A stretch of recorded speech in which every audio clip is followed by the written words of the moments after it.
অনেকদিন আগের কথা। একদিন টুনি ও টোনা জঙ্গলে ঘুরতে যায়। তখনই হঠাৎ করে একটি ভূতনি চিড়িয়া তাদের সামনে চলে আসে। এ দেখে টুনি ও টোনা অনেক ভয় পেয়ে যায়। তখনই টুনি টোনাকে বলে, টোনা টোনা দেখো এইটা কি? তখন টোনা বলে, এটা তো ভূতনি চিড়িয়া, ভাগো এখান থেকে তাড়াতাড়ি। এ কথা বলেই টোনা সেখান থেকে পালাতে শুরু করে। কিছু দূর যেতে না যেতেই ভূতনি চিড়িয়া টোনা ও টুনিকে তার ভুতিয়া বাড়িতে নিয়ে যায় এবং তাদেরকে সেখানে বন্দি করে রাখে। এর পরের দিন জঙ্গলে এসে মিঠু তোতা ও বান্টি কবুতরকে উঠিয়ে নিয়ে যায়। এভাবে ভূতনি চিড়িয়া অনেক পাখিকে তার বাসায় বন্দি করে রাখে। তখনই সকল পাখি বুঝতে শুরু করে এই ভূতনি চিড়িয়া সবাইকে মেরে ফেলবে।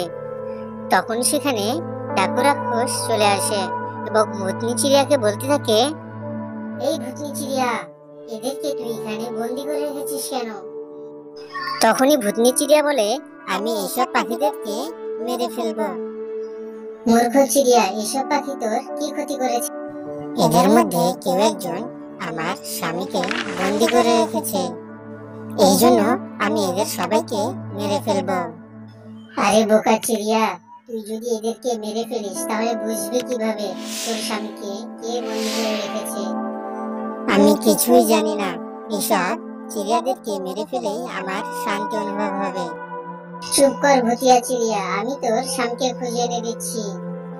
তুই এসব পাখিদেরকে ছেড়ে দে। আগে তুই আমার স্বামীকে খুঁজে আন, তারপর আমি সব পাখিদেরকে ছেড়ে দেব।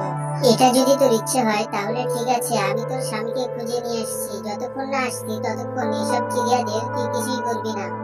24 ঘন্টার মধ্যে যদি তুই আমার স্বামীকে খুঁজে না আনিস তাহলে আমি সব চিড়িয়াদেরকে মেরে ফেলবো। এ কথা শুনেই ডাকু রাক্ষস ভূতনি চিড়িয়ার স্বামীকে খুঁজতে বের হয়। খুঁজতে খুঁজতে এক ডাইনির সামনে এসে দাঁড়ায়। আপনি কি ভুতিয়া চিড়িয়ার স্বামীকে দেখেছেন? হ্যাঁ, আমি তাকে বন্দি করে রেখেছি, কিন্তু তুই তাকে কেন খুঁজতেছিস? তার সাথে তোর কিসের সম্পর্ক? এরপর ডাকু রাক্ষস ডাইনিকে সব কথা খুলে বলতে শুরু করে।